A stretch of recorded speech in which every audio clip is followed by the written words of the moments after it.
You imagine from Mongolia making all the way to Egypt until the Mamluk stood up and in the battle of Ain Jalut delivered the first blow against the Mongol Empire.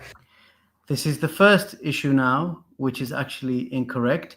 And many people actually get this incorrect because the first substantial defeat of the Mongols was not Ain Jalut in 1260 by Genghis Khan's grandson. Genghis Khan himself was beaten very badly by a Muslim army, which is connected to this story, but there's some obviously confusion around it.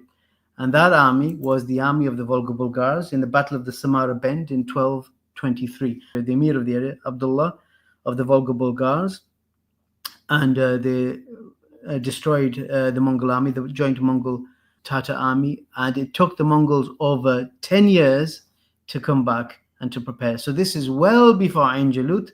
In fact, not only did the Volga Bulgars deliver a heavy blow to Genghis Khan on his first outing, also the Afghan Muslims, the Afghans combining forces with the Khwarazm Shah's son, defeated the Mongols. All of this was well before Ain Jalut. Ain Jalut, it was a magnificent victory, of course, in 1260, and it's seen as a retribution, a revenge for the sacking of Baghdad, and that's why people give it a lot of attention. But really, it wasn't the first. There was a string of Mongol defeats at the Battle of the Samara Bend. The leader of the Golden Horde, his name was Berke Khan. Berke Khan unbelievably embraced Islam as the grandson of Genghis Khan. The grandson of Genghis Khan, the actual biological grandson of Genghis Khan. He interacted with his grandfather. He was a part of the Grand Council of Khans. Pause here. Genghis Khan had established a council, a khanate. Khanate is not a council. The word he's looking for is kurultai, like the lawyer jirga of the Afghans or Majlis Ashura of Arabs.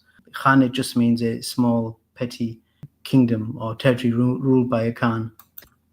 Of his entire family members, such that there would not be civil war. So everybody of his clan, the senior members, would be a part of a tribal council that would resolve the thing so that there's no civil war. Berke Khan was a member of that elite guard. He was higher than a politician. He was the royal family.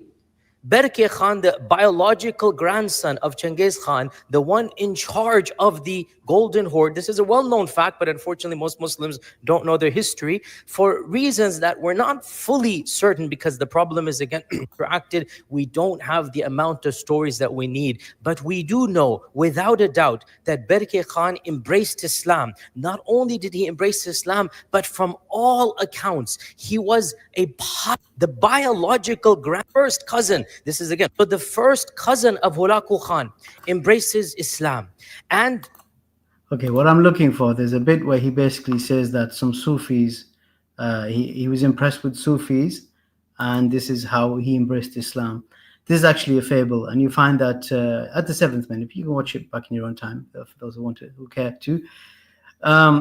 You find that the Sufis generally back project many fables, not just Sufis, but Muslims who are perhaps commit pious frauds, thinking that it makes Islam look better.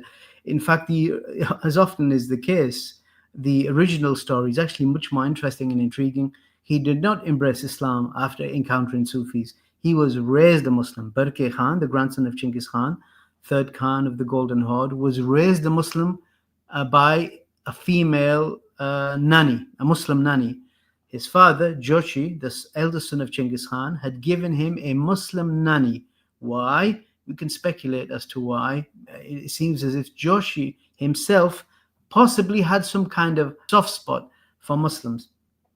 But basically, Genghis Khan had a number of sons. And when he commissioned his sons with the overrunning the Muslim world, the Khwarazm Empire and so on, one of them sacked Baghdad, another one sacked Samarkand, Chagatai, what would become the Chagatai Khanate. And the oldest one was supposed to sack as in destroy, rape and pillage, wipe out Urgench in Khwarazm. And he refused. He flat refused, if you see this graph. So you see here is Genghis, here is his son and successor, Ogadai, and these are his other three sons. And this is the oldest son. But these other sons, especially this one, did not like this one. Chagatai despised Jochi. Let's call him Jochi. Probably mispronounced the name. Joshi was the son of Chengiz and his main or favorite wife, his main wife for a long time, who he loved apparently dearly, called Borte. Borte was kidnapped, and it's presumed she was raped before Chengiz was able to rescue her. So these guys, particularly this guy, yes, there'll be a big Q&A section. This guy, excuse my Yiddish, a bastard son. So there was a lot of jealousy between the brothers, or hatred of these younger ones, of the elder son. So you're an illegitimate bastard because your mother was raped. And so there was this tension. And the tension grew when they were meant to destroy the Muslim world. Joshi refused to sack Muslim cities, very strangely. He said that they're more valuable to us alive. What do we gain from Urgench, this city now, which is in modern-day Uzbekistan, south of the dried-up Aral Sea? He said, what do we gain from killing all these people? They're artisans, they are professionals, they are sculptors and farmers, and we can benefit from them. And because they didn't get on, Chinggis had to jump from his oldest son, his presumed to be illegitimate son, to a younger son, Ogadai. So that's when this issue started, actually, way back when. Joshi was then, the next thing he was tasked with was the conquest of the Volga Muslim kingdom. So he didn't do what was required of him, or he didn't do it the way they wanted him to do, his other brothers, in terms of wiping out, absolute annihilation of the Muslims of Mawara al-Nahr and eventually Khorasan. So he went and he was meant to conquer Volga Bulgaria, and that's where that main defeat was, under two generals. Eventually, he took over the whole whole Golden Horde region, and they all took up their respective places. Then this tribe, this fraternal fitna, this split, carried down to the children, the grandchildren now. So now we have Barke Khan, who's raised a Muslim because his father gives him a Muslim nanny. So he was raised a Muslim. He didn't convert. We don't have any actual evidence of him converting, simply that he was raised a Muslim. He was practicing his Islam. He would keep the company of pious Muslims, religious Muslim princes. He banned pork throughout his entire horde. That's all of basically Russia, Poland, Lithuania, the Baltics, the Caucasus, Ukraine, and small bits of other surrounding territory. He banned pork. Didn't establish Sharia. That's a mistake Dr. Qadi makes, but he at least banned pork and kept the company of Muslims. And this really annoyed his relatives. So now we're on this third generation. Hulugu is the one who sacked Baghdad, killed anywhere between 800,000, is estimated, 2 million residents of Baghdad, and took off all the women and destroyed all the madaris, all the masajid. That's why we actually don't have any Abbasid era, besides one, what was it called? One Abbasid palace, I've got its name, I think it's called Mansouriya. But there's not actually relics of the Abbasid Caliphate, I mean, in terms of big structures, because the Mongols just destroyed them. They turned the mosques into stables and toilets for, things like this. So Burke, as a raised a Muslim, was furious that his cousin, Hulugu, had killed the Caliph and harmed some Muslims. So he said to him, he addressed him, he said, you have sacked all the cities of the Muslims and killed their Caliph, their Khalifa. With the help of Allah, I will call you to account for so much innocent blood. I'm going to rush through because I don't want to keep referring to too much of Yasir Qadi's video, simply because it will slow things down. But I'll just jump through here. When Barke embraced Islam, he abolished the Yasa. And he said, we're going to establish the Sharia. Wrong. He didn't do that. He didn't establish no Sharia. He didn't abolish the Yasa. He just was personally religious, got rid of pork, but that's about it. The Sharia officially did not come into force on the Golden Horde until a long time later, until the 8th Khan, Uzbek, whence the name Uzbekistan, Uzbek, that's the name of the Khan. He's the one who reigned from 1314 to 1331. He established Sharia and he abolished the Yasa. Yasa is the pagan law of Chinggis Khan. So we're talking much, much later. This is when Sharia was enforced, much, much later. So if Barke Khan was the third Khan of the Golden Horde, it was the eighth who established Islam properly. Okay, so we mentioned the Khwarazm campaign, the sack of Baghdad. So going back to where we are now then, Joshi allowed Berke to be raised as a Muslim, allowed it. It seemed to be a purposeful decision. And then from that point on, after the sacking of Baghdad, there was civil war between the Mongols, because as soon as Baghdad was sacked, Berke demanded all of his troops, because they were working in unison for the conquest of the world. That was their grandfather's plan, conquer the world.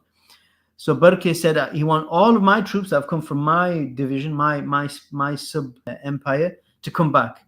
And Hulagu was furious at this. So what did Hulagu do? He marched against his cousin. Hulagu, the sacker of Baghdad, who was a Buddhist and then became a Christian through his wife, marched against Berke, who was the Muslim Khan of the Golden Horde.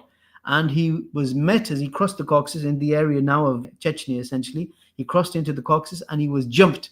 He was ambushed by Nogai, who is the nephew of Berke Khan. And there was called the Battle of the Terek River, a 3-year-long war. And in around 1263-64, this battle took place. And it was fought on a frozen river, the frozen Terek in Chechnya, Dagestan. It's kind of the border.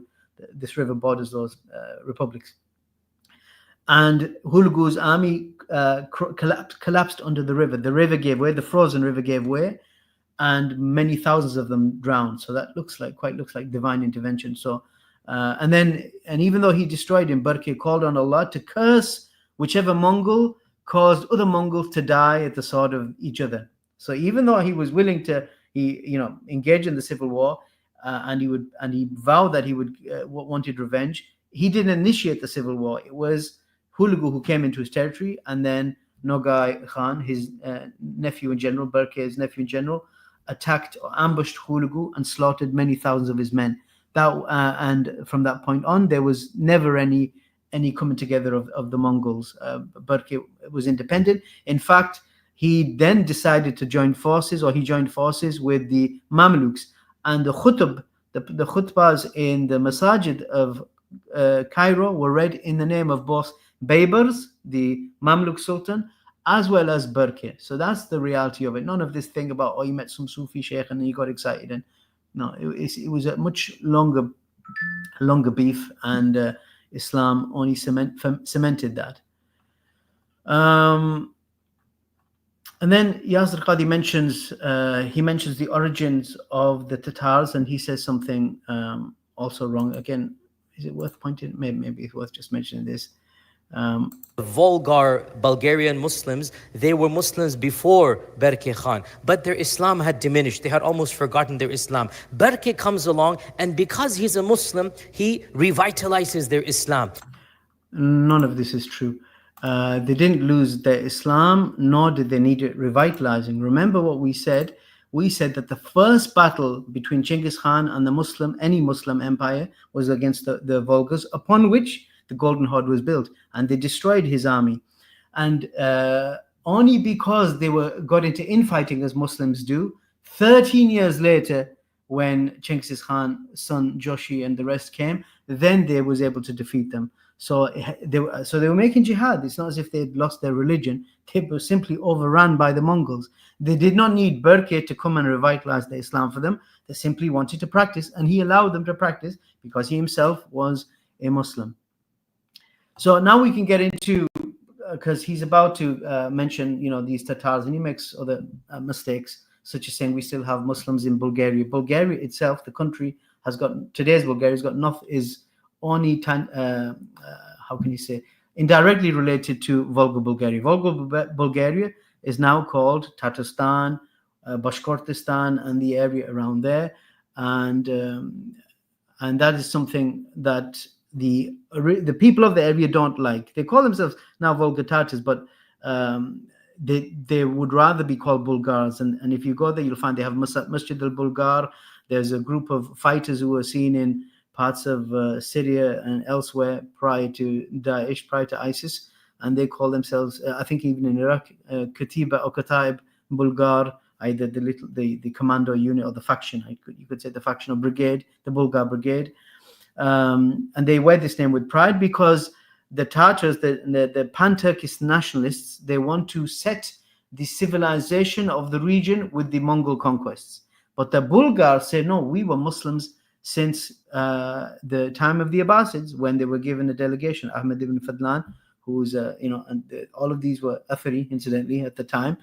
They were sent a delegation. They took Shahada in the year 922, 3 centuries well before the Mongols. So they say that's when our Islam came, not with the Genghis's grandson. They simply came much later. And so they would rather be called Bulgars. We can give many statements to this effect from Bulgar nationalists or those who would like to remove the Tatar ethnonym designation and revert back to the Bulgar one. It would be really interesting if that were to happen from a Dawa perspective.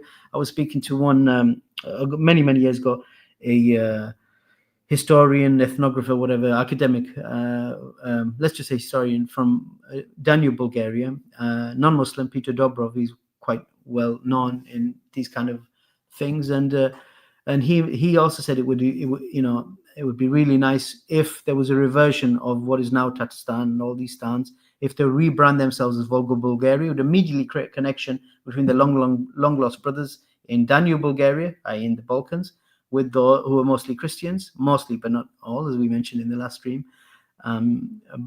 with the overwhelming majority of Muslims in what is now historic Volga Bulgaria, what is now largely Tatarstan.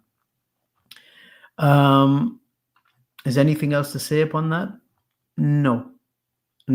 So we're going to have an Ashkenazi Jew, a real life Ashkenazi card-carrying Jew in the studio, a Jew in Saudi Arabia, no less.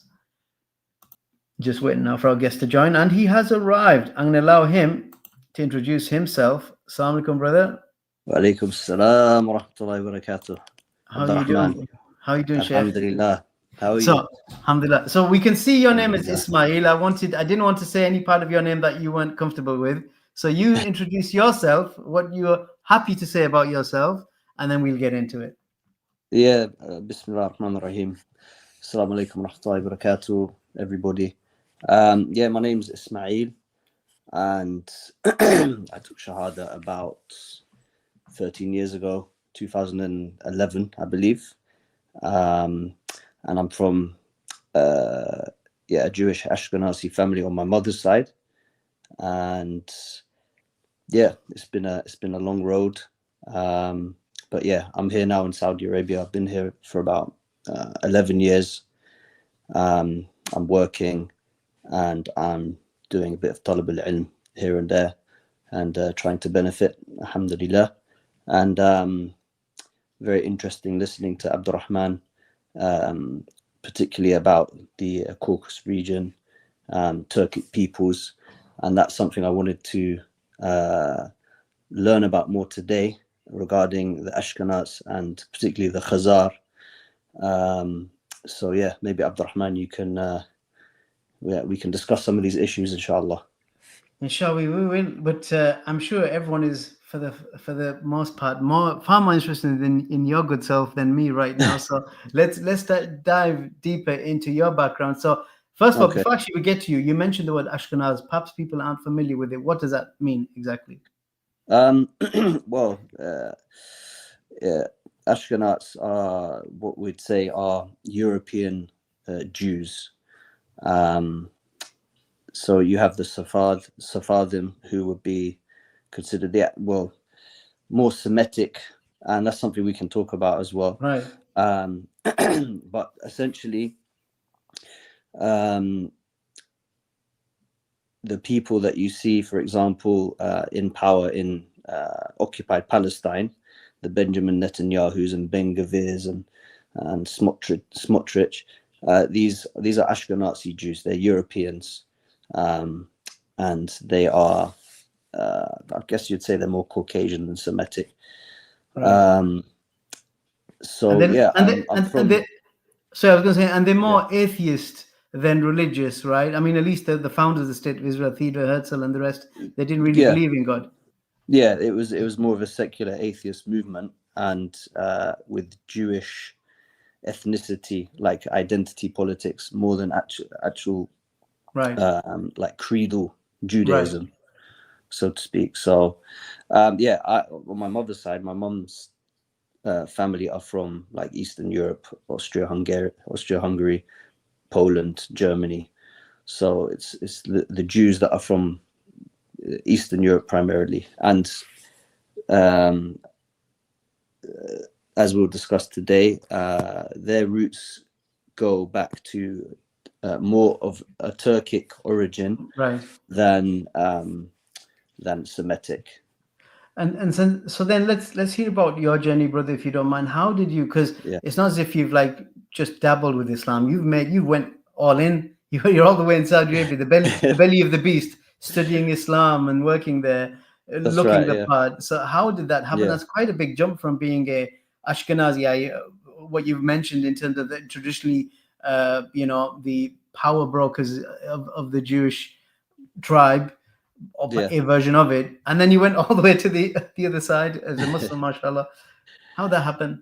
Yeah, well, I mean, coming to Saudi was like a logical progression from taking my shahada, because it was based upon wanting to learn the deen, and alhamdulillah, do you want me to start taking the shahada or like prior to that?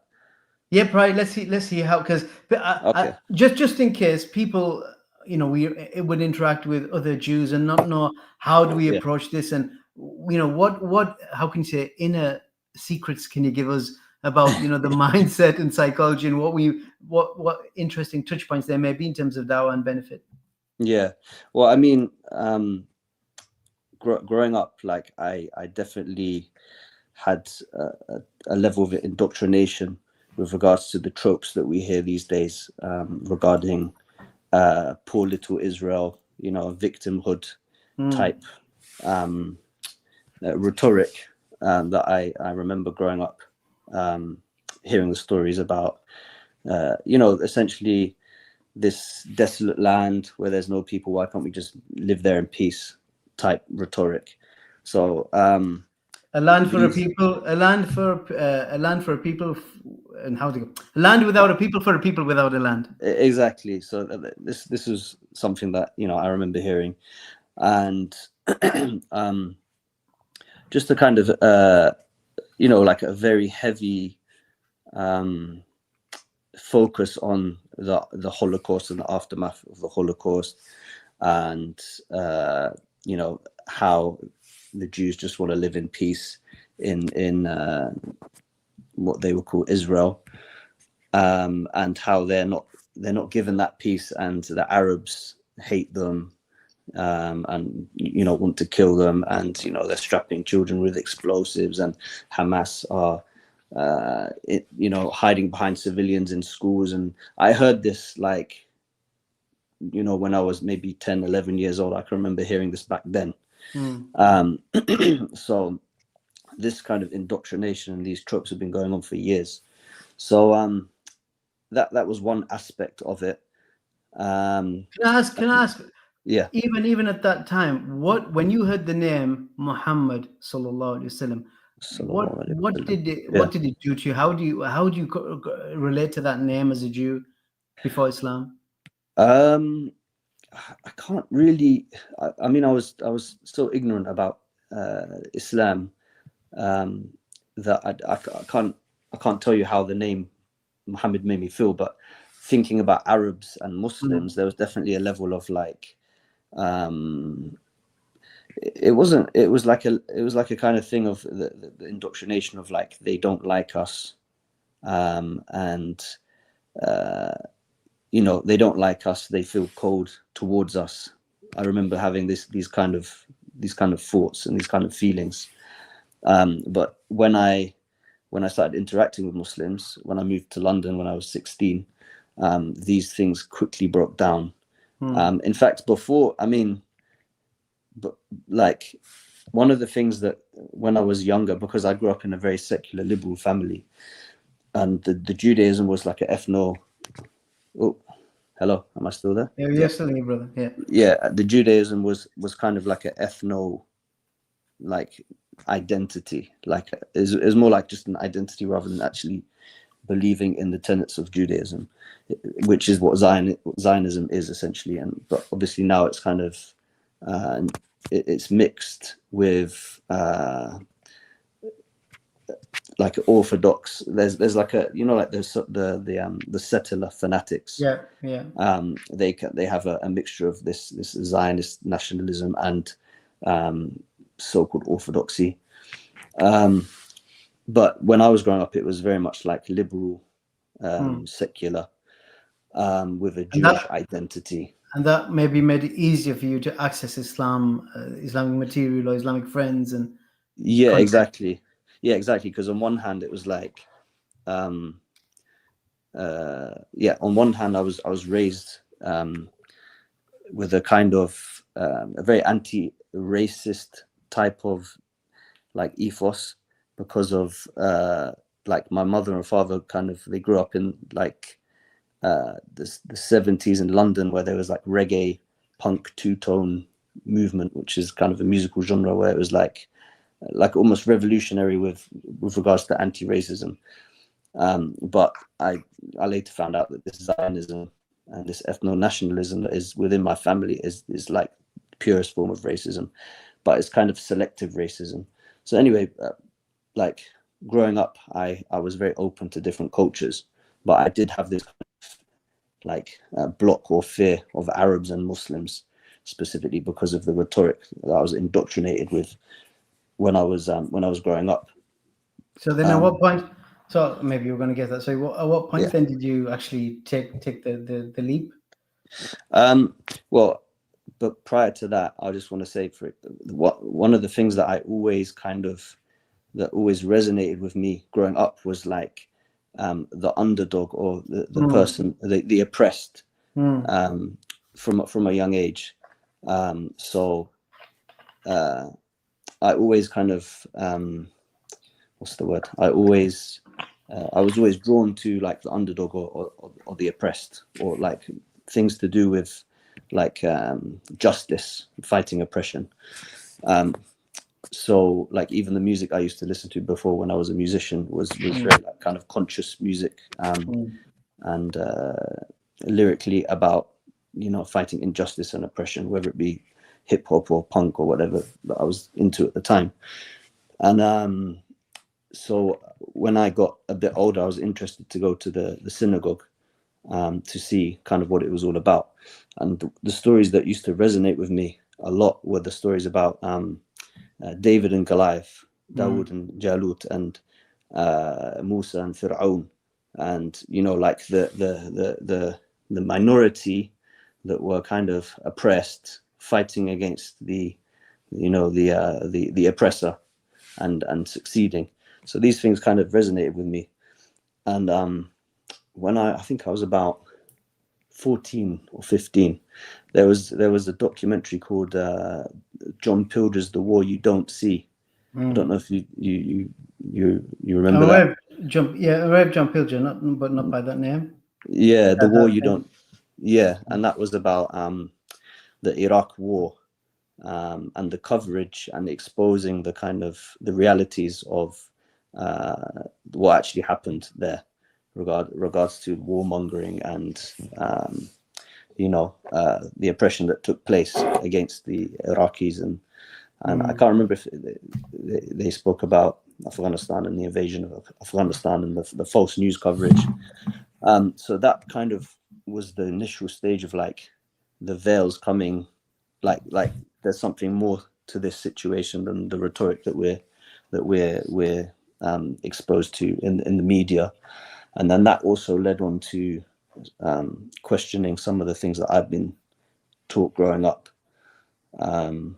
And then when I was around, I think it was around 16, I went to occupy Palestine. And I remember a close family member talking about, I remember seeing the wall between the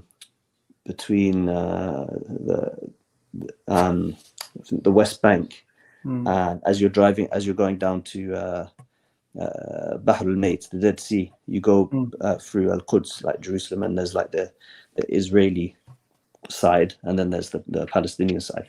And I remember seeing like the poverty on one side of the fence, and on the other side it was like affluent, and that bothered me. And I mentioned that to the person I was with, and they mentioned something like, well, we need to take care of our people, something like that. And that was another thing that I used to hear. Well, why don't the Arabs take them in? Right. So I was like, well, isn't this their land? Why would they move from here? And what do you mean our people? What about just people in general, humanity? So that was something that bothered me. And then but I still had these kind of beliefs that the poor, the Jews were oppressed, and they just want to live in peace. And then I met someone in London, a half Egyptian chap. I don't think he was Muslim, but then he started talking to me about he was kind of breaking down a lot of these things that I had been indoctrinated with, and bringing like another side, or bringing actual facts regarding like military aid, and talking about the Nakba and these things that I'd never heard about before. So at the beginning I was very defensive, but then I kind of looked into it, and then I remember speaking to a family member about it, and they were very dismissive and almost angry that I brought these things up. And that's kind of when I shifted, and I realized, wait, I'm not just going to follow these things that I've been taught. I need to look more into this.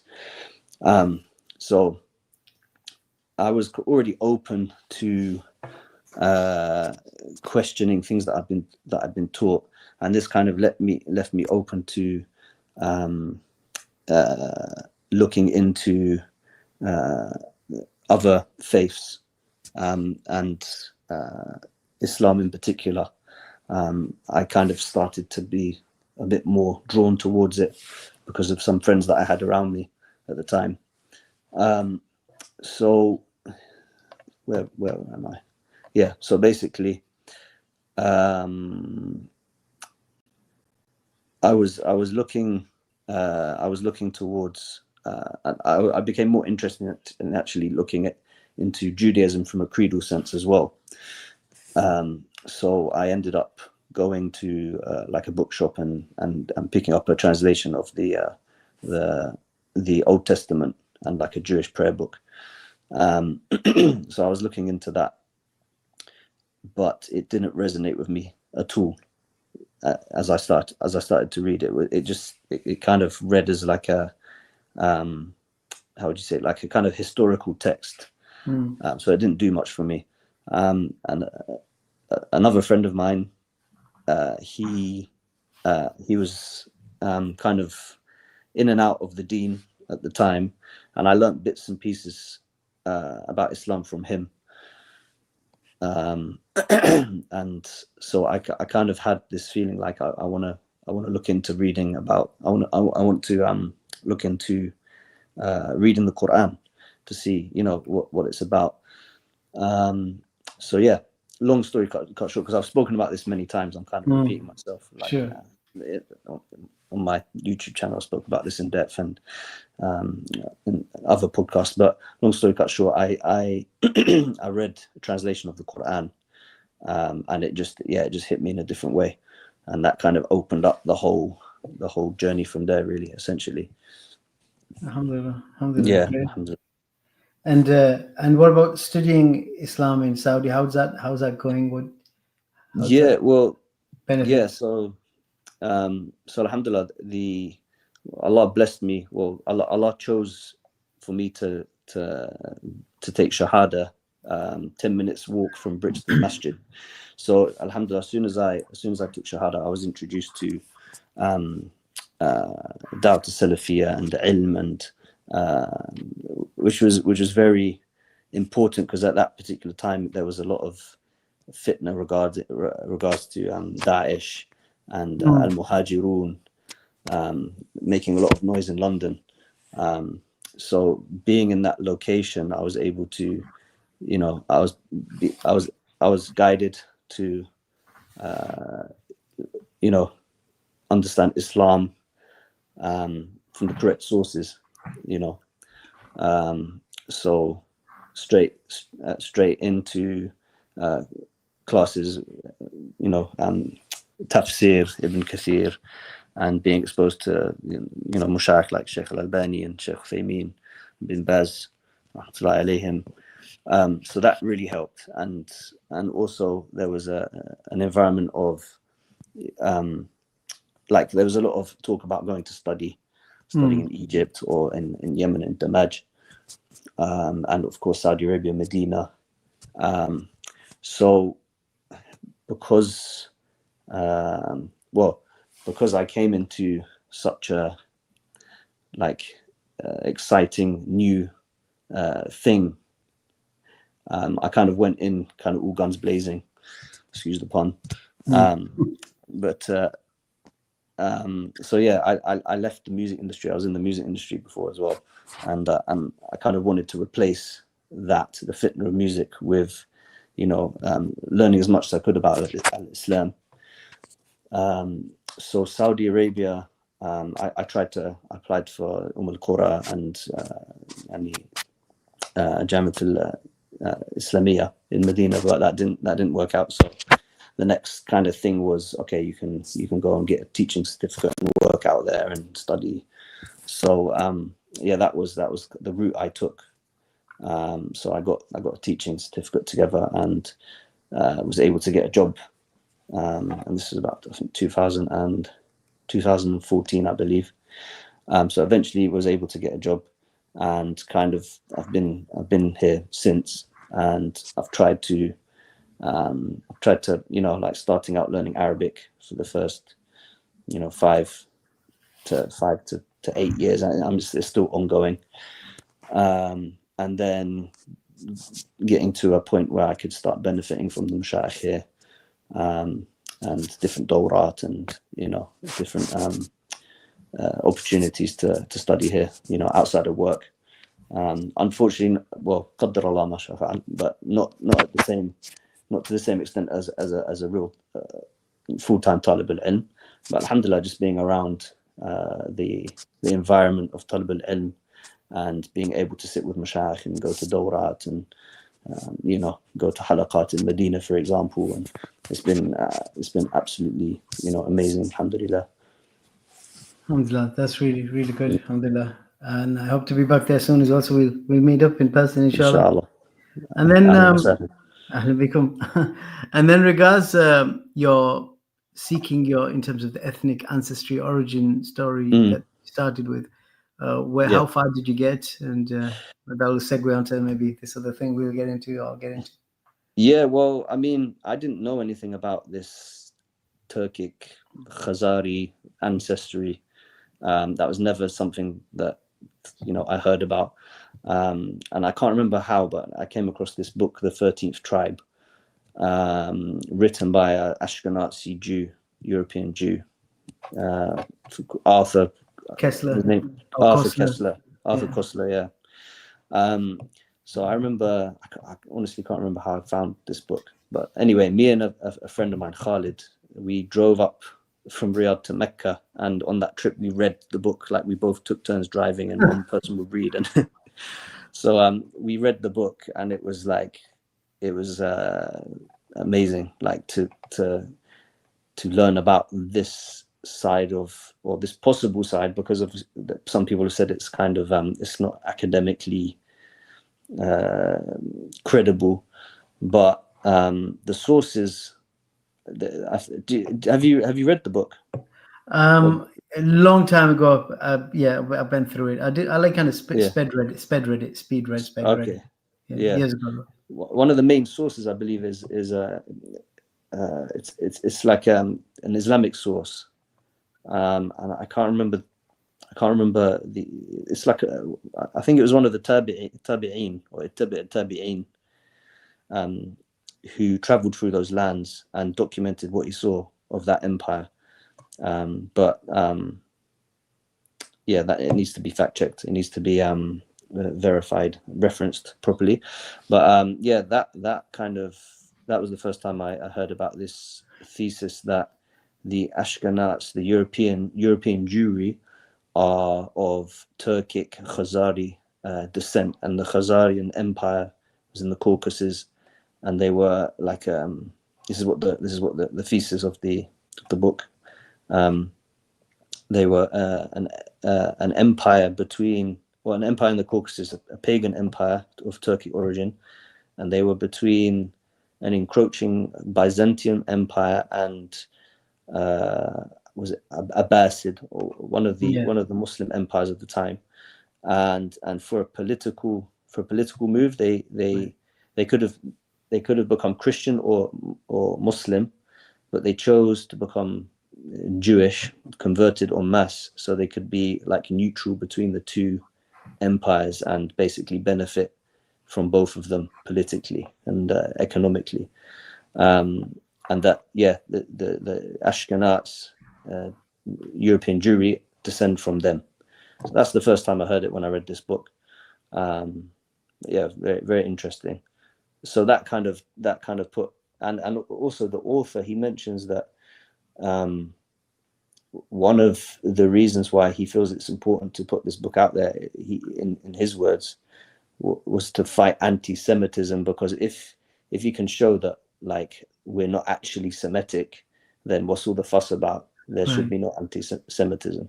I'm paraphrasing very heavily, of course, but Of course, there was a huge Zionist backlash because they said you've just discredited our right to Israel, Palestine, because if we're not real Semites, we haven't got a claim to the land. So there was that back and forth they had. There would be. So that's kind of that's the main kind of text I've read about putting the whole Ashkenaz claim to Semitism into question. Okay, I mean we can get into that. I mean I can show some stuff on the screen as well, but I mean certainly there's and whether you want to stick around for it or whatever, it's entirely up to you. But certainly there's a few of those things we are incontestable. The fact that there was a Khazar Empire, because it was the biggest problem for the Bani Umayyah since they reached the area. The Sahaba themselves clashed and had wars with the Khazars under Umar ibn al-Khattab's watch. They went into Derbend. You had Habib bin Maslama, Suraqa bin Amr, Uthman, as I mentioned in another video, asked them to rein back because they were getting too daring, going deep into Khazar territory. The Khazars, unlike the Arabs, would fight in the summer and the winter, like hardy Turkic people generally do. They have extremes of, like in the Mongol steppes, whence all Mongol Turkic people comes from. You have the extremes of winter and extremes of summer. They have the Gobi Desert as well as, minus 20, 30, whatever.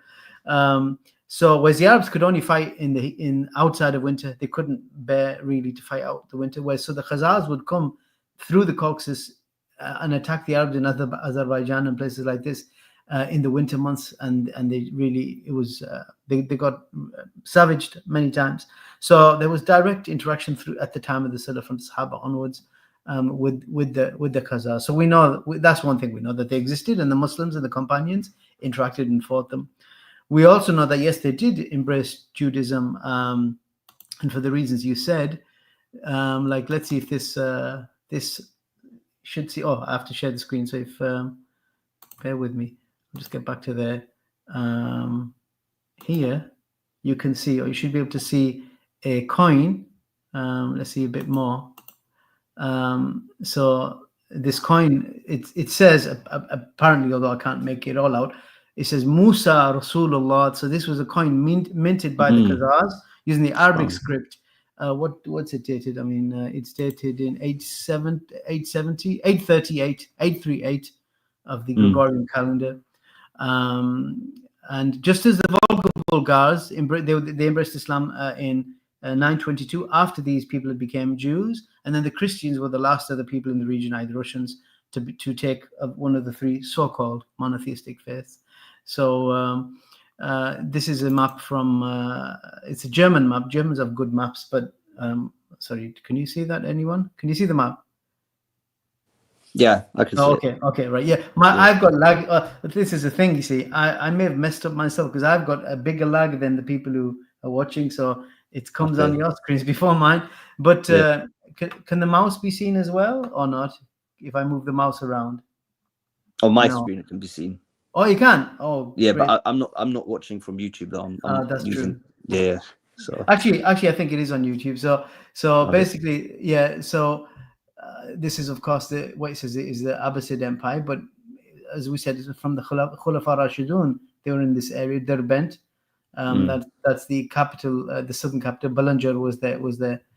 Then that was the most important city. Then the next city was Balanjar. I've covered this in a separate video. Don't need to go into too much detail. But basically, and there's Volga, Bulgaria, and there's Balkan, Bulgaria here. So these two nations are cousins, but they've split off. So in terms of the Khazars, now if we want to do a bit of a ethnogenesis and where they are now, and this whole thing about the Jewish issue, if we look at this map here, this is you'd probably be familiar with what's known as the Pale of Settlement, the Pale of Jewish Settlement.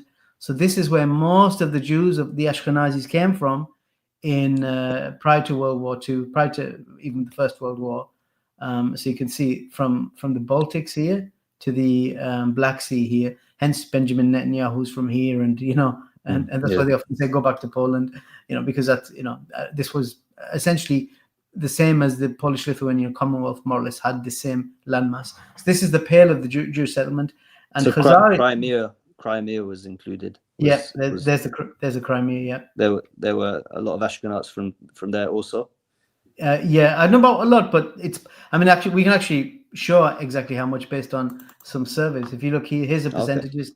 So you can see this is how many. This is a percentage of Jews in this area. So you can see here, just in the South Baltics, if you like, there was over 70% Jews. 17. Yeah. I'm a bit colorblind myself, but I'm thinking these two match. So Crimea had less than 5% Jews.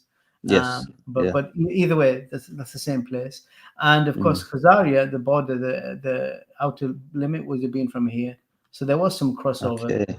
Khazaria was stretched across Ukraine.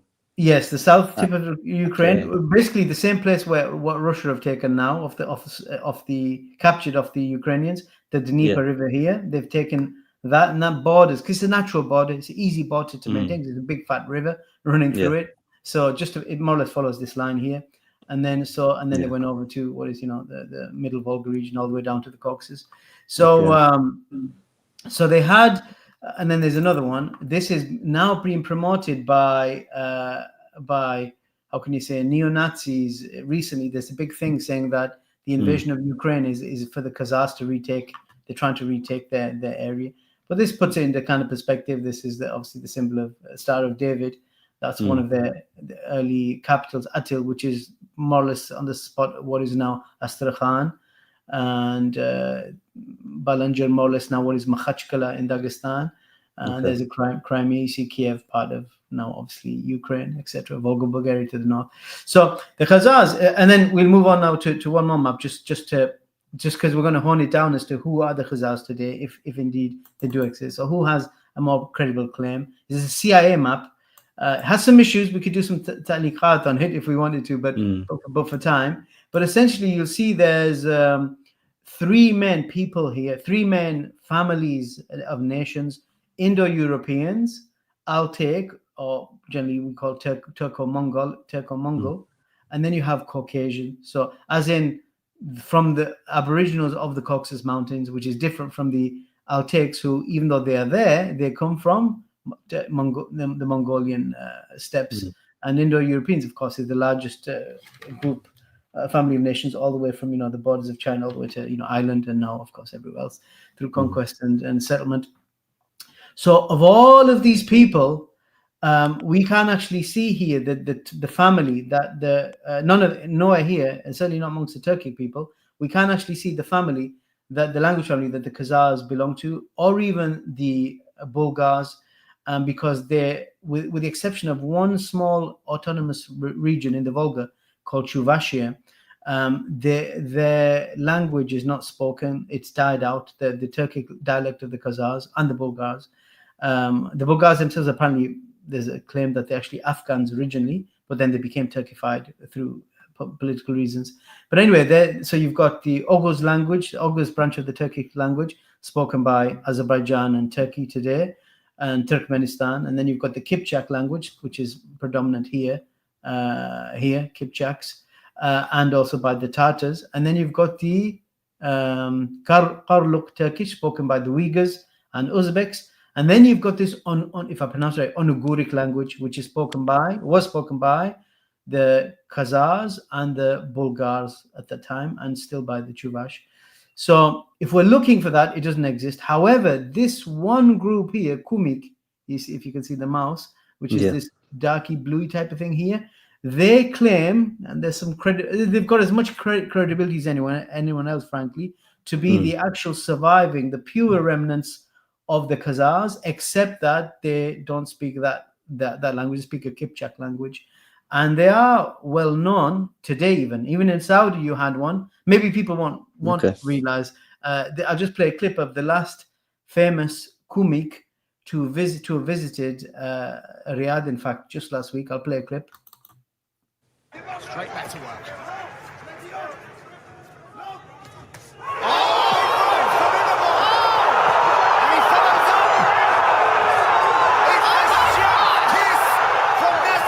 He wins the biggest fight of his. So that guy, Mr. Nasiruddin Imavov, is a Kumyk, and the Kumyks claim to this day, their scholars, their academic historians, amongst all the claimants to the ancestry, the pure ancestry. Ashkenazis will have some, perhaps, a semblance of it, but of course, there's a lot of filtering and watering. If I say dilution through, Poles and Lithuanians and Ruthenians, but the Kumyks have retained their Turkicness.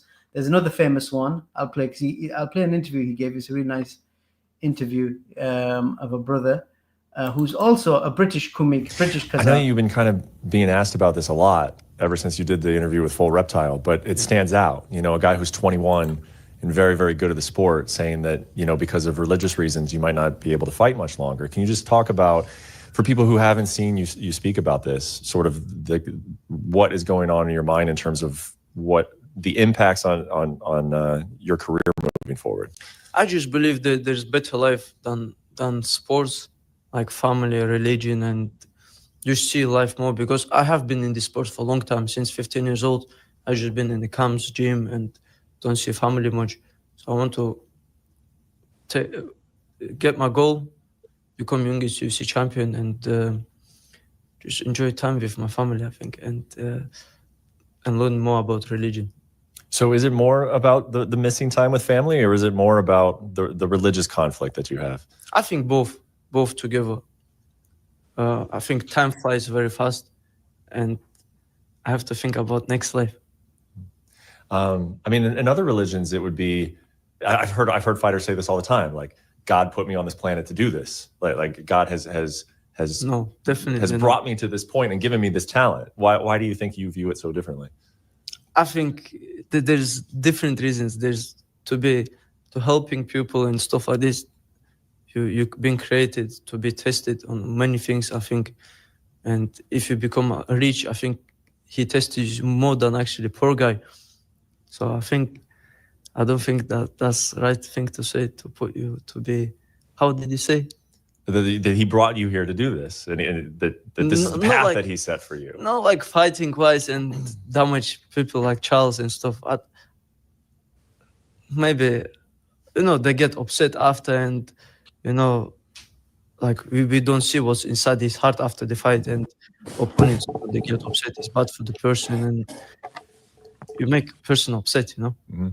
If you're already feeling this way, what is making you say that, no, I still have to finish the path, though? So that was quite, get you back on screen if you're still there. I thought that was quite interesting in that he's acknowledging his conflict with what he's doing for religious reasons. So the Kumyks then essentially are the claimants, as far as they're concerned, the descendants of the Khazars who remained Khazars, because Khazaria became, and we're going to get into this now, I think Brother Ismail has left us, inshallah, which is fine, kind of what we were planning. It's very late where he is, so, and I started very late with him. So Khazaria became what Ibn Taymiyyah called Darul Murakkab, which is neither a purely Muslim state nor a purely non-Muslim state. Its rulers are non-Muslims, but all of its governance isn't kufr, and the majority of its people are Muslims. It's exactly what happened in Khazaria. They took on Muslims to fight for them. They became the ruling elite, became Muslim en masse, as the brother mentioned. But then they needed warriors, they needed fighters to stave off threats. So they would bring in people from Khorasan who were Iranian Muslims, and then they did their dawah, and effectively most of the Khazars started leaving Judaism and becoming Muslim. And they had a setup. They said that we will fight for you. We will settle in Khazaris, what the Muslim Iranian Khwarezmians or Iranics, who are now extinct, said, on 3 conditions. They said, one is that we are allowed to practice our religion, Islam, without any molestation. And the Khazar Khan granted it. He said, 2, the vizier, the chief minister of the Khanate, of the kingdom, will have to be a Muslim. We pick him. And he said, fine. And they said, 3, we will never be asked to fight against another Muslim army. And they granted. So subhanAllah, you see that they managed to, they got these concessions, and it worked out for the Khazars, because they were able to defend them with these Muslim warriors, but they chose not to. The ruling elite themselves remained Jewish, but as a vast majority of them, people became Muslim, and then they retracted. They did, with other conquests and other invaders, then this group shrank and shrank. The original, if you like, the pure, as much as nations are pure nowadays, Khazars retracted into this mountainous pocket of Dagestan, and they call themselves now the Kumiks, and you saw there's some of the more famous athletes amongst them. So while there is likely to be some, of course, as with everyone's got mixed blood, amongst the Pale of Settlement, there was a geographic crossover, as we saw, in terms of the land. So there would have been some interaction, there would have been some intermarriage between the then Turkic Khazars and the people who would eventually go on to become, or who were at one stage Ashkenazi, but then got a bit of Turkic blood in them, or depending on who has the lion's share of the ethnogenesis. Those who retained the semblance of a Khazarian identity, all eventually, the remnants of them, I should say, eventually became Muslim and retracted into the northwest Caucasus Mountains. So, Abdurrahman. Yeah. So, would you say like the vast majority of the Ashkenaz, like are direct descendants of the Khazar, or would you say that there's more to it than that? Would you say like that's the main feature of the Ashkenaz, like genetically? I think genetically, even if we look anthropologically or phenotype, the look of the average Ashkenaz, well, not average. Let me take that back. Like you yourself, you look entirely European. Yeah. And if you look at those 2 gentlemen, like Mohammed Mukhayev, depending on what face they pull, they look very Asian, like this picture. Like he looks more, you can see he's got those Turkic features there, Altaic features. And elsewhere, same with the guy we saw who just won the bout. But others amongst them, and some of them will have very pronounced Altaic features, and others will look more European. And so clearly, if there is, and there will have been some Khazar blood, just because it makes sense, it's in the same car park. It's been heavily diluted. So that's the reality of it. That it's been so. As you know, I don't want to mention names, like famous Hollywood and other celebrities who are more blonde and blue-eyed. They've clearly got a lot more Baltic Slavic blood from the being on the Pale of Settlement, as opposed to either Semitic blood, i.e. Jewish blood, or even Khazar blood. So they've taken, there's a mixture. And so you could just look at a person, or look at their uncles, as someone once said. Some Arab expert said, if you look at a person's uncles, you see what their kids, then you'll know if you marry into that family what your own kids are like, look at a lady's uncles or whatever, her brothers and things like that. So, but basically, if you look at someone, you could just make a value judgment then, and you can decide, is there more European in there, more Asiatic, Turkic in there, or more Arab, by Arab I mean Semitic, right? Because of course there was, as a DNA test have shown, Palestinians today, their genes are very only slight, very, there's nothing much between them and Jews. There's this rumor, I don't know if it's a conspiracy, I think it might actually have some credibility. I know they were saying that the Israelis back in the day were developing, looking through various weaponries, and one was like a bio weapon, and they found that the Palestinians were too closely related to risk deploying a bio weapon in terms of their genes. So certainly in terms of Africa's theory and everything, it makes sense because they did embrace Judaism. It's absolutely clear from the artifacts and from the records of the Muslims, and the Muslims are thiqa with us. They are, the various travelers, etc. And there's correspondence that they wrote, and Torahs were written, and so on and so forth. And they kind of just disappeared, and we know they didn't disappear because we have these contracts and these agreements that were written between the Muslims who would serve under them as soldiers. So eventually, those Jews who remain Jews in that Pale of Settlement area, mixed with they had, although they may have had and they would have had Khazar blood, because of the centuries that we're talking about, maybe over 1,000 years of mixing with Europeans, and the most fairest of the Europeans. Of course, you can get Mediterranean Europeans, right, who look more Arab than, or like Portuguese and Greek and Italian, more olive-skinned.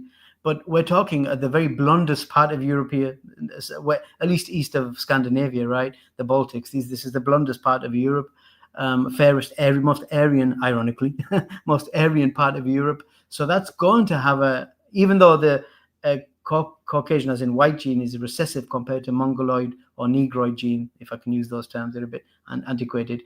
The Caucasoid gene, the white gene, is not as recessive to a more dominant darker gene or Asiatic or Mongoloid or Negroid gene. All the same, after 1,000 years of breeding, it's going to get diluted. Yeah.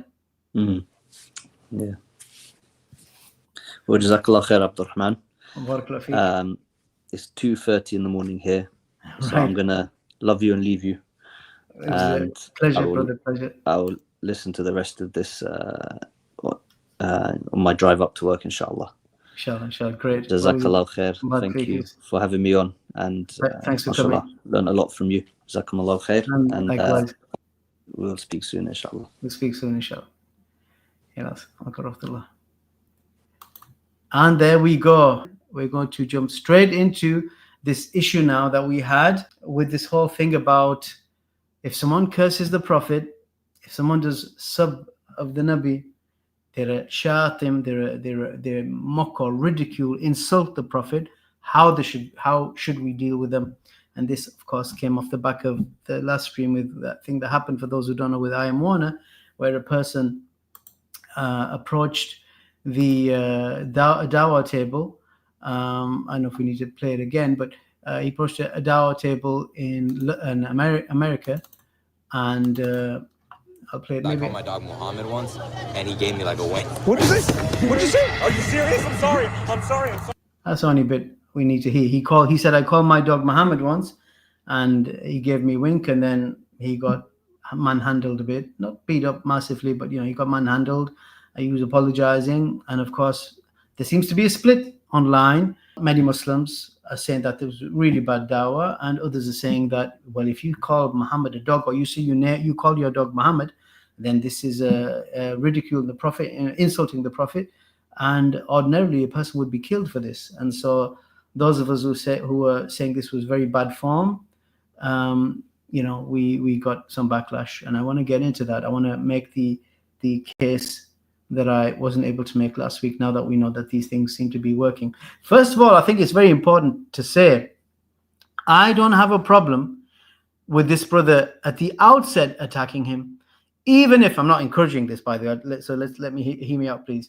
Even if he punched him and caused him to bleed and really beat 10 colors of whatever out of him, that would have been acceptable, not acceptable, wrong word, that would have been excusable if afterwards he said, oh my God, what have I done? Or if he later repented. Because, we ask Allah, we pray, Allah, La tu'akhidna in nasina aw akhta'na, don't hold us to account if we forgetful or if we make mistakes. And shaitan can overtake us in the spur of the moment. But not only was the altercation not subsequent taken back in that they apologized for the incident or said maybe I overreacted, they cropped it and uploaded it. They're spreading it as if it's something good and something to promote. And even afterwards, we see one of them going West Side and doing some gangster signs and stuff. So for this reason, it's very important that we actually see what does Islam say, and all of this can be dealt with the issue of territoriality. A lot of people, certainly more than a couple, would put up this book by Ibn Taymiyyah, and they were trying to beat us over the head with it, saying, accusing us of nifaq and not having love for the messenger, because there is an unsheathed sword upon the one who ridicules or mocks the Prophet. This is a summary of the book, As-Sarim al-Maslul ala Shatim al-Rasul, the unsheathed or the drawn sword upon the one who insults the Prophet. And people takfiring us for saying that this shouldn't have happened, and they would invoke this book, and so they thought the arguments. I wonder though, had these people actually opened the book, had they actually read it, because it doesn't give them what they want. Let's look at the inside page. Let's look here at the bottom left. Disclaimer: the contents of this book are primarily related to theological and jurisdictional rulings related to cursing the Prophet Muhammad sallallahu alaihi wasallam. Therefore, one should read the text accordingly and not apply sentences onto specific individuals, in particular those which can only be implemented by an Islamic government. As the author of this book dealt with the subject in a concise manner, it is advisable for those who wish to learn more about the subject to refer to reputable scholars and relevant books. And here we have a publishing house who I'm not familiar with, the translator who I'm not familiar with, edited by a gentleman I'm very familiar with, Abu Fatima Azhar Majothi, a very good friend of mine, an exceptional talent, an ustadh, an academic, a doctor, a PhD, educated in Islamic sciences as well as in secular skills and lots of other skills he's got. I honestly don't think the people knew what they were doing when they were suggesting we ought to look at this book.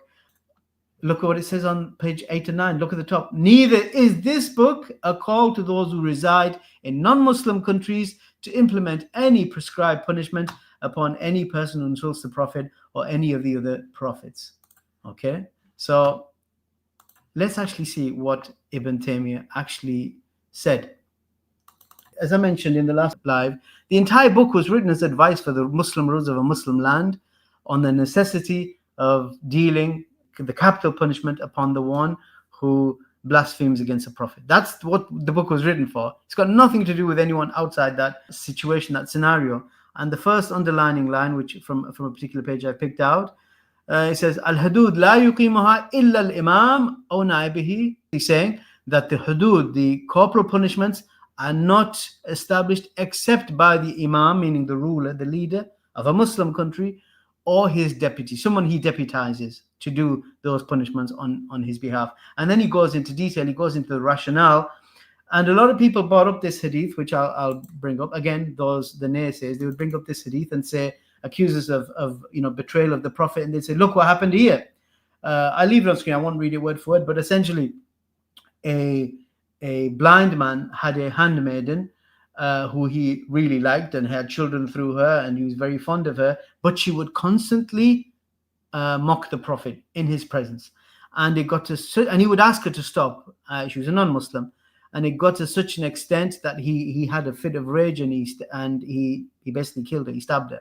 And then the Prophet heard about it, and he called the people, and then the man protested. He said, what happened? He goes, I tried, as you can see yourself, he tried to bear with her, but he couldn't, and she would not abandon her attacking the Prophet. And so in a fit, he stabbed her, and then the Prophet waived any punishment. And the people said, there you go, you see who you two disagree with, someone who attacks the messenger, sallallahu alaihi wasallam.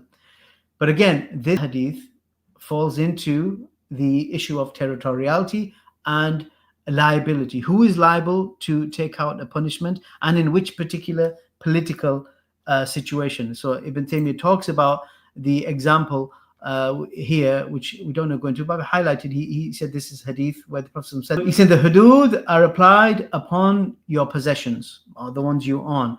So in this particular case, they had slaves back in the day. And before people might think we're advocating slavery today, we're talking around 1440 years ago. So we're not advocating people take slaves today. America was founded on slavery, and that's only a few hundred years old.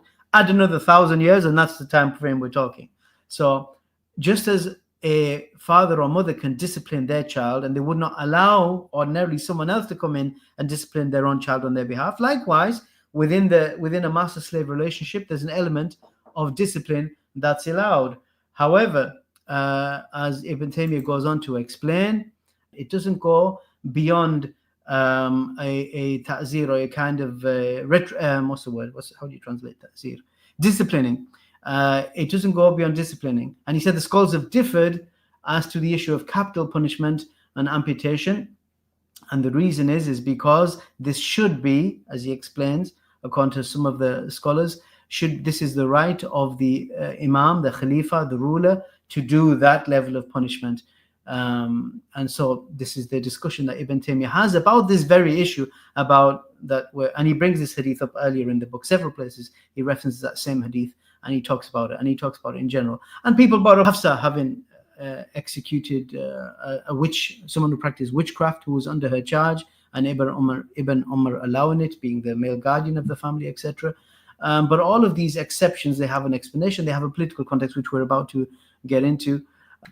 Ibn Taymiyyah goes on to say, when he's explaining the different, explanations as to how this can happen and why, and he says that the most that can be said about this issue is that it constitutes an act of usurpation, encroachment of the ruler's authority. However, the ruler has the discretion to pardon someone who enforces a prescribed punishment without his authorization. So that's the reality of it, that it's not for people outside the Dar al-Islam, outside a Muslim authority, to take matters into their own hands. In fact, this almost happened, as I'm about to get into what I think is quite an interesting story. But on the right, we have Dar al-Islam, meaning the land of Islam, Dar al-Kufr, meaning the land of disbelief, and where there is some kind of crossover, we have Dar al-Murakkaba, which we said Khazar became because you had a disbelieving elite with some disbelieving laws, but a majority were Muslims, of the polity were Muslims, and a lot of their laws, certainly their social laws and their military codes, etc., they were all Sharia compliant. So this is a kind of halfway house. I wanted to have this a different color, but I did not do that. I'm just using PowerPoint. So the people of Dar al-Islam, this segment, are Ahlul Millah, the people of Islam, and Ahlul Dhimma, the non-Muslims under the Muslim jurisprudence. And of course, Dar al-Kufr are Kuffar and whoever wants to reside amongst them. And Dar al-Murakkaba are mixed. Non-Muslims in charge and a Muslim, perhaps majority, whether slight or massive or overwhelming, whatever. It's a mixed polity. I actually, when I was doing the Rubadingi Rapids back in the day, a while ago, many years ago, I should say, I was with the foreigners, and we had amongst us a friend also there doing the same kind of thing from Thailand, convert to Islam. And we noticed, and he noticed, that things started going missing from the foreigners. Foreigners tend to be a bit more spoiled when they go over to different places, when they go into the sticks, and they take more luxury items with them. And some of our luxury items started going missing. Money, which of course, when you're a young lad overseas, every money counts, every penny counts, right? So our money started going missing, and he got very upset about this, and he tried to do some investigation and see what's going on. Someone's stealing from all those foreigners. And he found that the head of the accommodation, the foreigners' accommodation, who seemed to be religious, obviously, that's why we got that tenure, because he was, an elder man and religious, spoke several languages, etc., had experience in other conflict zones and whatnot. And he basically accused him. He said, this guy has been taken from us because he's got access to the rooms, he's got access to the keys. We go out, do our thing, we might go out to lunch or whatever, or go to the mosque, and he may stay behind. And and so that guy got investigated. He got pulled out of his commission. Office got turned inside out. Everything got turned inside out. And it looked like we found the culprit, even though we never got our money back, our stolen items, none of that came back. Lo and behold, a few days later, this brother from Thailand, and I was saying all Thailand Muslims are bad, I know very good students of knowledge, sheikhs even as well, we can tell their stories another time. We found him tied against a pole, handcuffed and bound on a pole. And when he wanted to go do his business, the call of nature, or eat, they would untie him, march him, and he would do his thing there and then bring back.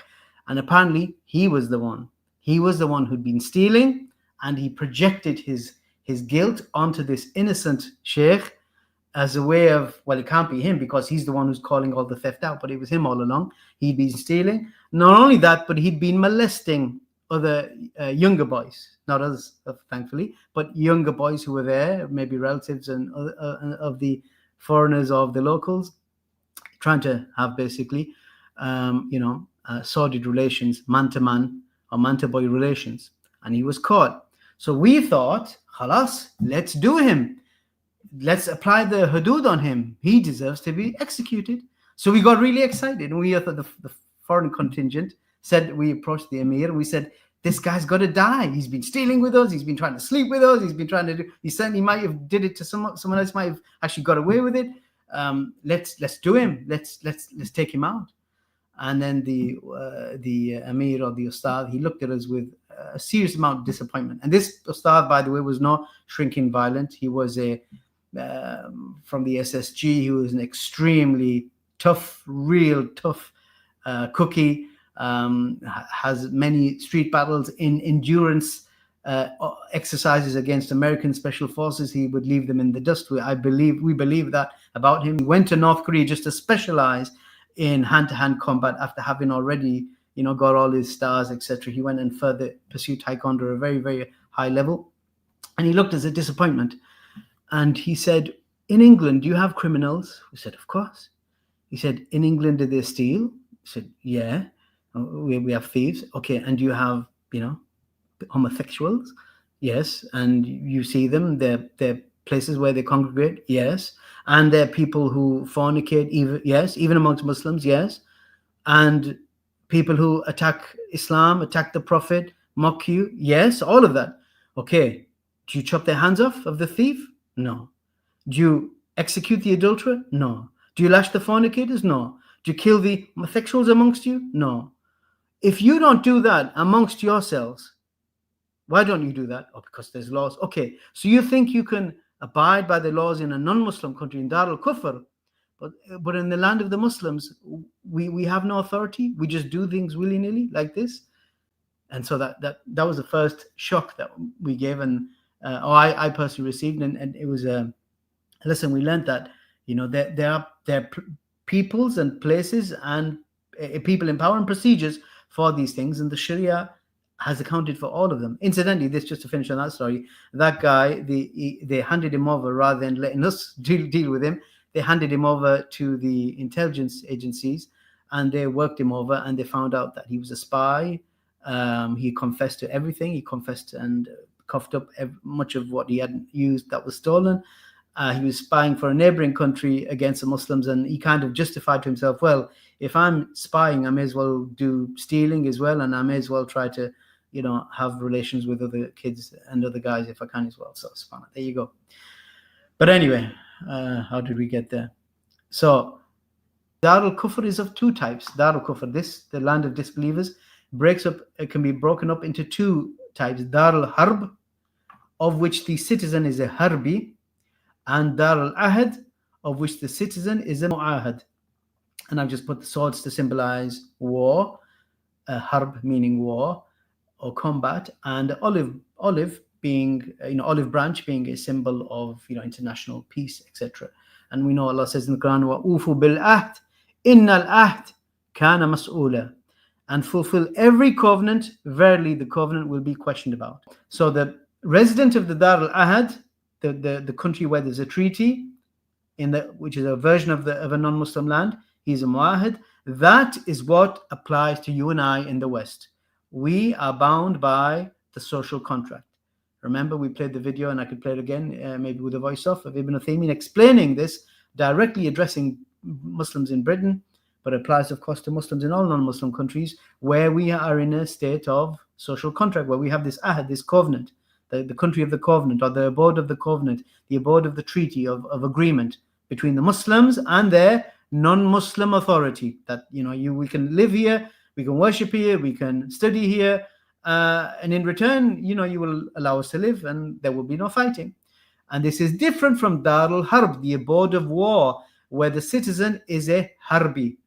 The general name for this is a Harbi, and where the gloves are off, essentially. If you see the Harbi, depending on the scenario, then it's war. It's essentially war.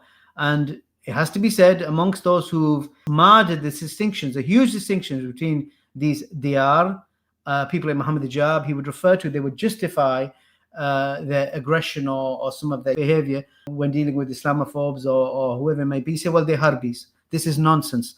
If the person is a Harbi, then they should be dealt with. Then they face the had, they face the capital punishment. Halal al-dam wal-mal. So we have to be careful here. And then the Harbi himself, or him or herself, well, actually it's a him more than a her, is of two types. They're the muqatil, the active combatant, the warrior, and the musta'min, the one who has been granted peace. We have in the Quran, for example, kill them wherever you find them.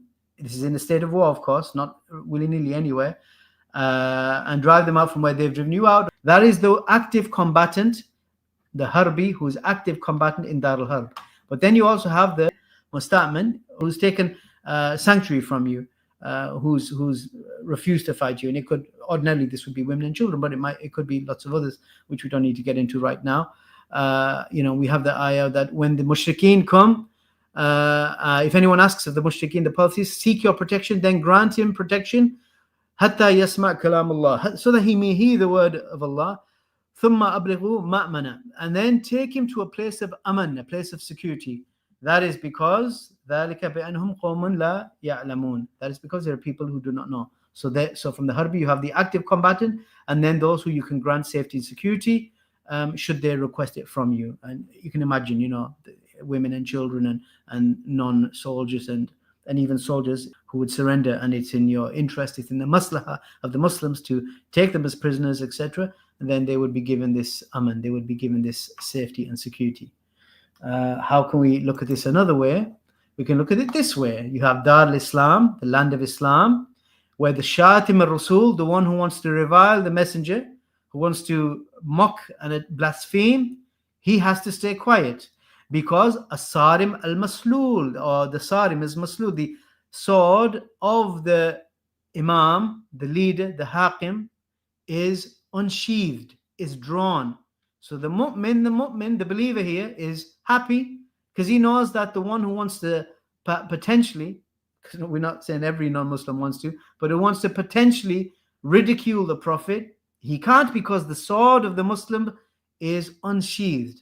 The Sarim is Maslul. That's in Dar al-Islam, the land of the Muslims.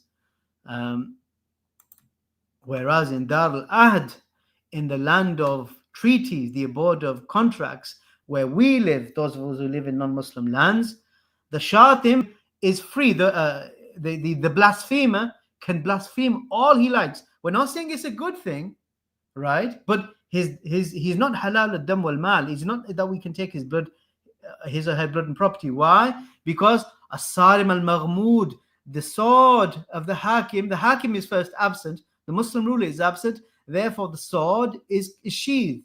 So the mu'min has to grin and bear it. This is a social contract between us in a non-Muslim country, that just as you and I, brothers and sisters who are in non-Muslim land, allowed to pray and fast and work and earn and get medical attention and education and everything else, just as much as we're allowed to do that, so by virtue of the same rules of freedom of speech, the Islamophobe, the blasphemer, can. We're not saying it's something we're happy with. Clearly, this dude is not happy. This cat's not happy. But he can blaspheme, insult your prophet, our prophet, and the messenger of Allah, desecrate the Quran, if the law allows him to. And there ain't nothing we can do outside the law. We can, if we want to, if we choose to assault him, and are willing to bear the consequences, fine. But we can't complain against other Muslims when we say you shouldn't do this, and thinking that this is something to encourage, because it would mean Muslims will all end up in prison, and we don't have the right. This is part of the social contract. And if people say, but my heart can't take it, I can't listen to the Prophet be blasphemed, then you're not supposed to be here in that case. This is a choice. We are choosing to be in this country, knowing what goes on, including blasphemy. So we have to bear it. How do we deal with it? Does that mean that we're silent, we're passive, we sit down? No, we refute it with knowledge. We give da'wah. This is how we justify essentially ourselves here, by giving da'wah, by inviting with hikmah and fair preaching. Another way to look at it, all of the diyar, all of the abodes on screen. You have the abode of disbelief on one side, Dar al-Kufr, and abode of Islam, Dar al-Islam, and they both become the Dar al-Murakkaba, where there's some crossover. They both feed into what becomes the Dar al-Murakkaba, which was the case with the Khazar, which actually was also the case with parts of Nazi Germany, like Bosnia under the Nazis. Heinrich Himmler, the head of the Waffen-SS, he allowed the Muslims to govern themselves. He said, give them every concession they want, because we want them as fighters. He did this with the Bosnians, with some of the Albanians, with the Muslims of the Crimea, Muslims of the Caucasus. Whenever the Nazi Germany went into these Muslim territories, they said, give them all the concessions. Let them pray, let them eat. Don't bring pork anywhere near them. Don't bring alcohol anywhere near them. And you can find even photographs from 1940s Berlin, where you see this huge open Jummah prayer done by the Waffen-SS. That's another example of a kind of mixed abode. So that's compound abode, al-Murakkaba. And then you see the abode of disbelief, as we mentioned, has the abode of treaties, the Dar al-Ahad, and the abode of war, Dar al-Harb. And only in the instance of the abode of Islam and the abode of war is the sword unsheathed for the one who blasphemes. But in the abode of treaty, the land of where we live, where we have a social contract, the sword is sheathed, meaning the Sharia, we cannot apply it. We're not allowed to. The jihad we do, therefore, is the intellectual jihad. There is no harbi in the West, despite what some of these YouTubian Dai elites, as one brother calls them, would say. There is no harbi in the West. If you believe that, then be consistent, right? You would actually take their blood. I mean, you would take it to its maximum extent. And there's blasphemy everywhere, every day, in Parliament, in Fleet Street, people attacking and mocking Islam, all left, right, and center. Why are they left alone? Why do we choose sometimes to implement Islam, sometimes we don't? The fact is that none of this is allowed to us. What we should be engaging in is the jihad, which is the intellectual jihad, as Ibn al-Qayyim says in Miftah Dar al-Sa'ada, when he quotes the ayah, Ya Nabi jahid al-kufar wal-munafiqeen waghlud alayhim. O Prophet, strive hard against the disbelievers and the munafiqeen and be harsh against them. And then in his book Zad al-Ma'ad, he goes on in the same topic and he says, jihad against the munafiqeen is only by conveying the proofs. Jihad against the munafiqeen is more difficult than jihad against the clear disbeliever. Munafiqeen, the one who hides his religion, right? He claims he's a Muslim, but really he's a disbeliever trying to destroy Islam from the outside or from within the Muslim community. And it is jihad for the special ones from the ummah and the inheritors of the prophet, of the messengers, and those who establish it are individuals in the ummah who are involved in it and support it. And even if they are few in number, they have great estimation with Allah. So we can do jihad in the West, brothers and sisters, but not with violence. We're not allowed because we're under contract. We're under legal obligations as being here in a board of treaty. But we can do jihad, which is the jihad of da'wah. And if you want to go on the front lines, yes, the front lines. No, Brother Ali Dawah, the front lines are not speaker's corner. They're not having a bit of a banter with some, nobody in the street. The actual front lines is where you apply your knowledge to refute the doubts of the munafiqeen. Or if you want to know where the front lines are globally, then they're where Islam is persecuted, yet people still give da'wah or try to present and persevere with their Islam, be it in Palestine, be it in Kashmir, be it in Western China and the rest of India, or in Iran. This is where you have the front lines of the da'wah, where people are striving against a threat of persecution, or whilst they are actually actively being persecuted, if not worse, like under places genocided or Palestine genocided, they're preserving their religion and still trying to maintain and spread it. That is the true front lines of the dawah in those places. And in the West, it is to refute the doubts of the munafiqeen and those who distort the religion of Allah. So that's what I wanted to say about that. Hopefully that issue is dealt with. I want to read some responses. These are filthy, they are foul. So bear in mind, if anyone thought this is going to be a family show, we're going to depart from being a family show. You know, a tree bride's fruit. So we saw at the end of this video, there was like F you, mother, F in this, F in that, and all that kind of stuff. I won't read out the profanity, but you can read it yourself. And I've redacted the names, the handles of these guys, because I don't want to promote them. And that's exactly what they're looking for. But just look how they speak. Look at this. Filth, don't compare different instances on different occasions. And go now watch your mother doing filth on Prime Show by Ruler Live. Gets worse. Then you on sucking that flan, white flan. Oh no, the white man will not kill me, blah, blah, blah. Thought this was a kafir for a second. You're a dog. Okay, not so profane, but still, you're a dog. The person who insults our messenger deserves nothing but the severest pain and punishment. The one who went easy on him. And this is quite nasty. I'm quite sure if this kafir actually talked about filthing your mother, then when you just met her in the dawah style aggression, whatever, you get the point. There's loads of these, loads of them. This is just what I collected in a short space. I think the day before yesterday. There's tons of these.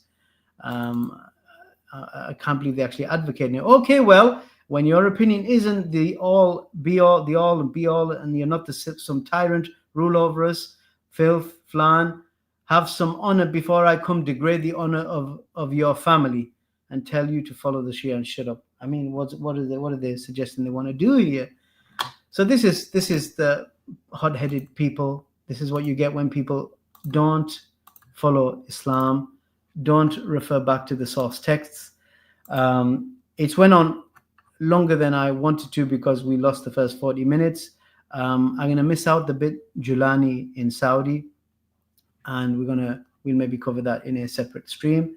But because it's went on so long, and I appreciate Saudi midnight, if there's any questions, now is perhaps the time to take them.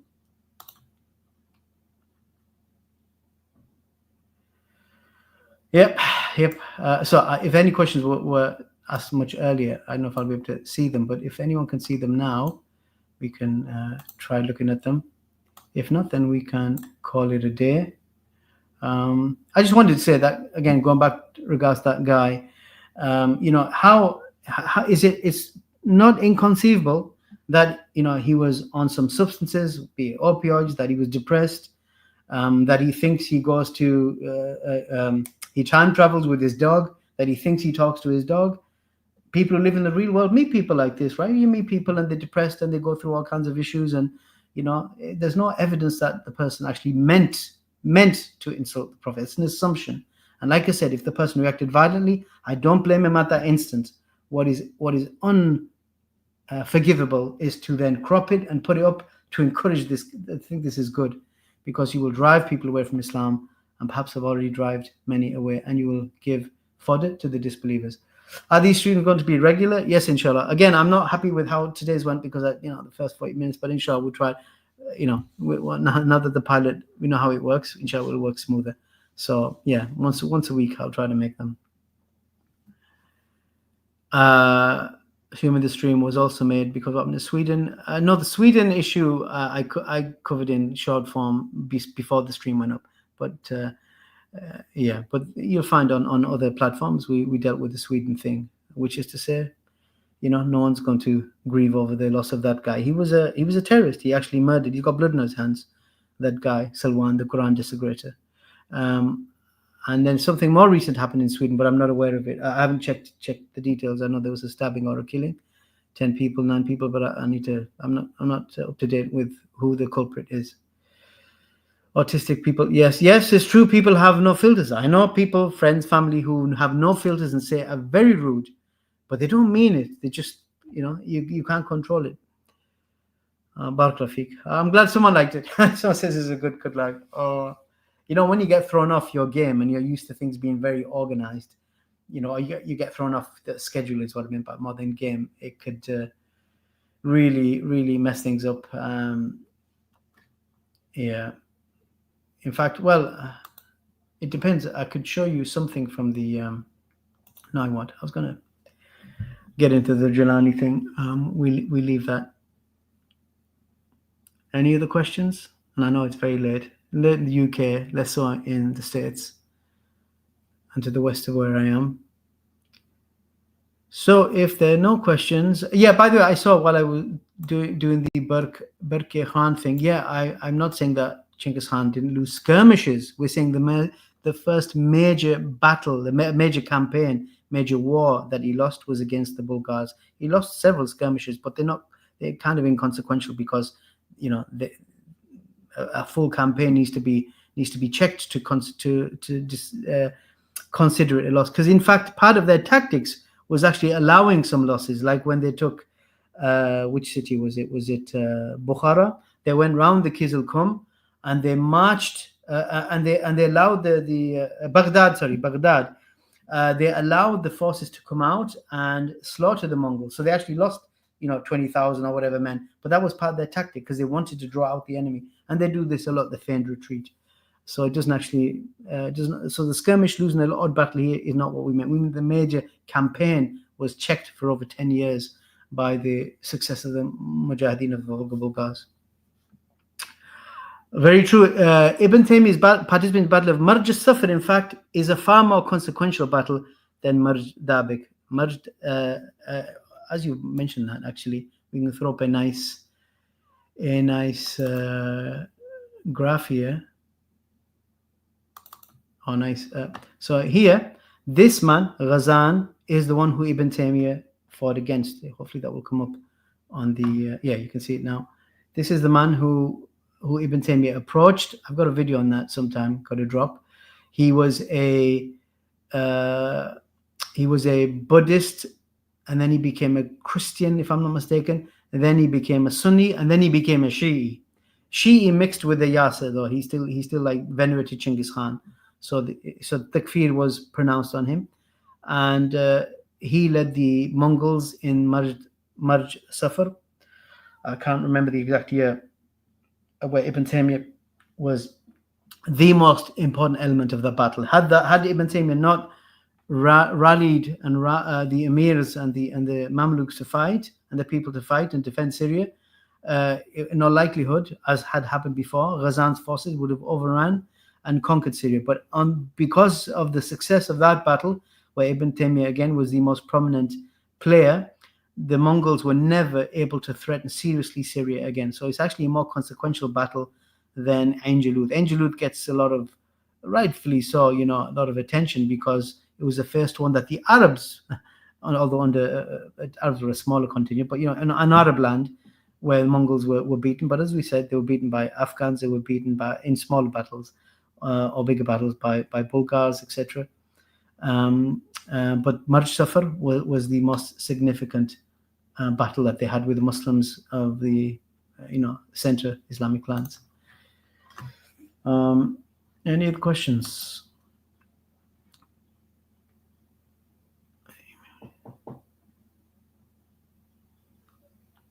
Any questions? Yep. Jazakallah khair.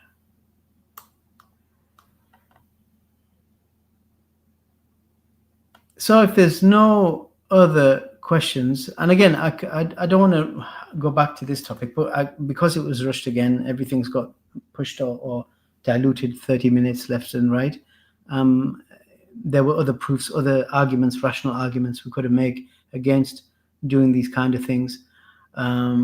But hopefully that's covered, hopefully with the pictures, which of course anyone can do there all the time, the book of Ibn Taymiyyah, and the diagrams, that that's what counts, inshallah. Not us speaking, but the proofs that they bring and the arguments they bring, and every hadith that was bought, they're all fit under, or they all come under those rule sets and polities and the restraints of them anyway. We love you back, Jazakallah khair. I'll give it a few more minutes and then I'll call it a day if there's nothing else. And then we'll reconvene after a week. It'll be a long week because I've got some places to be, places to go. Actually, someone encouraged me to say something, and I'm going to say it. I'm not a charity case. Alhamdulillah, I own the roof over my head, and I'm not in debt. At the same time, if it was a case of starving, I don't believe anyone in the West is starving, certainly not in Western Europe because we have a welfare state. Then I would, drive taxis if I needed to, work in a pizza shop at night if I needed to, sweep the streets if I need to. So I'm not starving, right? But at the same time, I am limited by tech in what I could do. And I've, lost, as I said, and I still haven't recovered everything in terms of my PC and everything like that 3 times in about 2 years. And like I said, I believe it's malicious. So we can go into those in a later date. I have some evidences in that regard, actually. So in order to make this easier for me to deliver, there's some items that I would benefit from, like a laptop, which would allow me to be mobile instead of relying on these PCs, a good mobile, microphone, a decent mouse. That this clicks really badly. I actually ordered, I thought was a good ergonomic mouse, and it's the click's not working. So I had to go back to a cheap rubbish mouse. What I'm basically trying to say is that there's some technical issues, technical things, a wish list I have that if I was to get them, then it would allow me to do this a lot better and on the move and more regularly. I wouldn't be limited by place or by the precision of what's in front of me. So if anyone is interested in contributing to a wish list of IT, basically, that would allow me to do this on the move and have some decent setup, a decent studio, a portable studio, then I would appreciate that.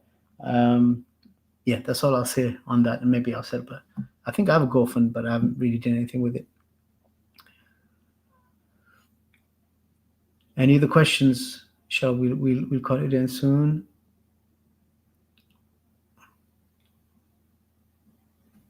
Yes, I hope so. It's a small thing. I'm not asking for the world, right? Just some items. I'll maybe put them on the YouTube page or something. I'll just do a link to the items if I could get support to purchase them. Then, alhamdulillah. Again, I wouldn't ask for charity for myself. I would think it's not. I don't think it's right. People in the West ask for charity in the sense that for food or for maintenance, but just to upscale my tech. That's because if I spend on that, then that would mean other obligations will go by the wayside. It's just kind of manage responsibilities. That's all it is. Navigating. How's the phrase goes? I forgot. Navigating relationships or whatever it's called. Any other questions, brothers and sisters? I've got a few minutes. Give a few minutes. No, I don't think so. Yeah, I guess it is late, especially for those of us in the UK. So with that, I will wish you all the best and thank you for bearing with the difficulty at the beginning of the stream. I think it was going to cut out in 2 hours anyway. So yeah, maybe I'll leave it on just in case some comment or question pops up. It's going to, I think, run out. The system won't allow it to broadcast beyond 2 hours. So we've got 5 minutes. So I'll leave it on in the background and just observe, essentially. Maybe go back through this question on the Turkish-led third axis of world power. If I get to speak about the Julani and the Julani and Saudi thing, then we can get to that. There's some other things are happening, perhaps, which are more interesting. I think far more exciting, despite that we're not, apologizing for any evil that happens that comes via the way of the rulers or their rule or in their countries. We're not apologizing for that in the slightest. But at the same time, we're optimists. Where something good happens, or the potential for something good happens, we're thankful and we pray for more of that. As for the evil, we ask Allah's refuge from it. We ask that Allah instills the love of the Sharia and of striving in His cause we with the rulers. We hope that Allah puts in their heart a love for rubber dinghy rapids, if you catch the euphemism. And failing that, if that doesn't happen, then at the end of the day, we have enough on our place to get on with ourselves. We're all shepherds of our own flocks, of ourselves as individuals, and that's what we're going to be asked about more than anything. But should there be good things happening, or the potential for good things happening in the geopolitical landscape, in the Ummah, in spite of evil also being there, then that's something we should be thankful for and hope it increases.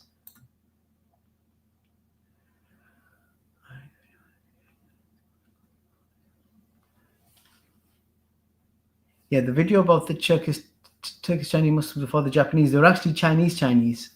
There were Turks amongst them, the Mongols and Uyghurs, but they were predominantly Hui Muslim, which is Han Chinese, as opposed to Uyghurs and Mongols, who are, I'll take, a separate ethnic group. So they're actually Han Chinese, which makes it all the sweeter, actually, because at one stage the Chinese Muslims, and we can actually, as you've given me a segue into that, China's Muslims were,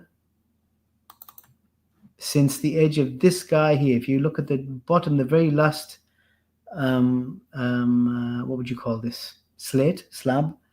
The Ananda, which I understand is a female name in Nigeria. Is that right? If any Nigerians could tell me, not too sure. But anyway, he was the king of Anji. So he didn't become a Khan, as in he didn't take over an empire, but he ruled. He was a king of a kingdom within China, a massive kingdom, and he was likely to become the Khan. He was set to become a Khan. He's very pious. He was Hafiz of the Quran, which is rare even amongst pious rulers, right? That he took the time out to memorize the Quran. He was insisting that all the Mongols and all the Chinese and all the soldiers under his kingdom convert. So he strove hard and he got his wish. And since his time, the Muslims have been the military backbone or the military elite of China right up until Mao Zedong. Hence, if I pronounce his name right until the communist leader. Hence, you see in World War II, Muslim generals and Muslim cliques, the Ma cliques, as they call them, Ma being the first syllable for Muhammad, were at the forefront of all the major battles, and they handed it well and proper to the Japanese, which they deserved considering the nastiness that they inflicted upon the people of China, and Muslims included, such as the rape of Nanking, the sacking and raping, actual raping. Is not a metaphor of that city. As a metaphor as well, they destroyed the city in the masajid, but and smeared it with pig's fat and everything, but they also savaged the women and children. I think I'm going to get shut out anyway, but it's reached 2 hours, so thank you again. Jazakallah khair, and see you next time. Assalamu alaikum wa rahmatullahi wa barakatuh.